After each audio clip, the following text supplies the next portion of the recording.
This is an economic conference where we come together, people, policymakers, civil society, legal scholars, judiciary, find out and to better understand how faith contributes to sustainable development. The time we have this meeting is very significant.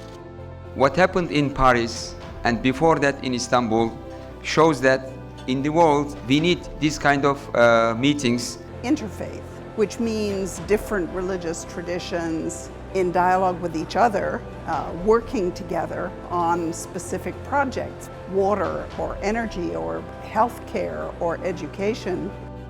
We will be hearing from some of the best and brightest minds from academia, from social science, from government, from the religious communities, all addressing this issue of how we bring people of various faith communities together around our shared values. Turkey for millennia literally has been a crossroads at which various religions have come together, so many cultures overlaid.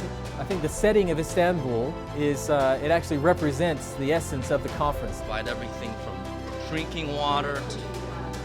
Interfaith dialogue is absolutely essential. I believe that's true democracy and pluralism. And Montesinos' argument.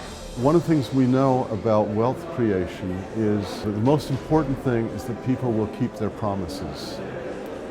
And if you don't have the moral integrity for people to keep their promises, then all kinds of other things become problematic.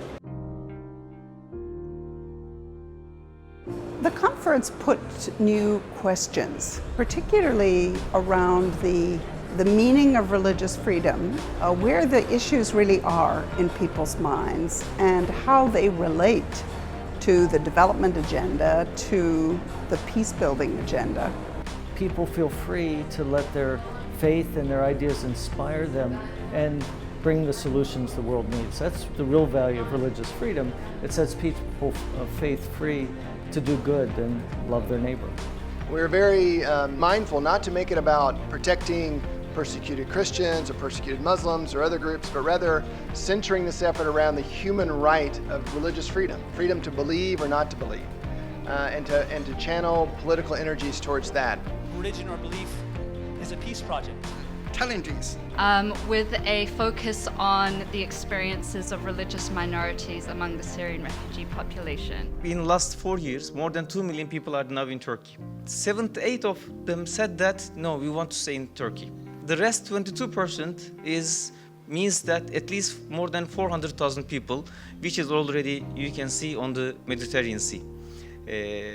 Some of them are trying to go, some of them are unfortunately not. 2014 was the warmest global temperature on record, and NASA and NOAA, the two U.S. agencies that follow this most closely, tell us that 2015 will be even warmer by the end of this year. Ourselves in each other's shoes. Faith brings to bear one of the strongest and most sustainable local and global networks. Think churches, mosques, temples, and other houses of worship all over the world. Wherever you go, you see places of worship.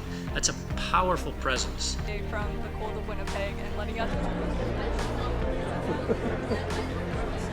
I believe from my own experience that lasting human development is born at the intersection of law and religious faith and tolerance. The promise of religion is not only otherworldly, it is thisworldly as well.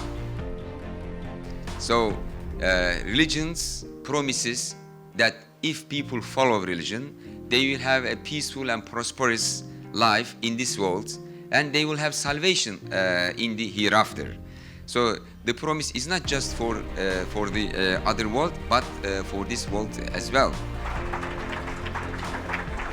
I expect this conference to grow each year. I think last year we had about 25 different countries represented. This year we have about 37. As it continues to grow, I expect to see regional conferences that feed into the annual conference.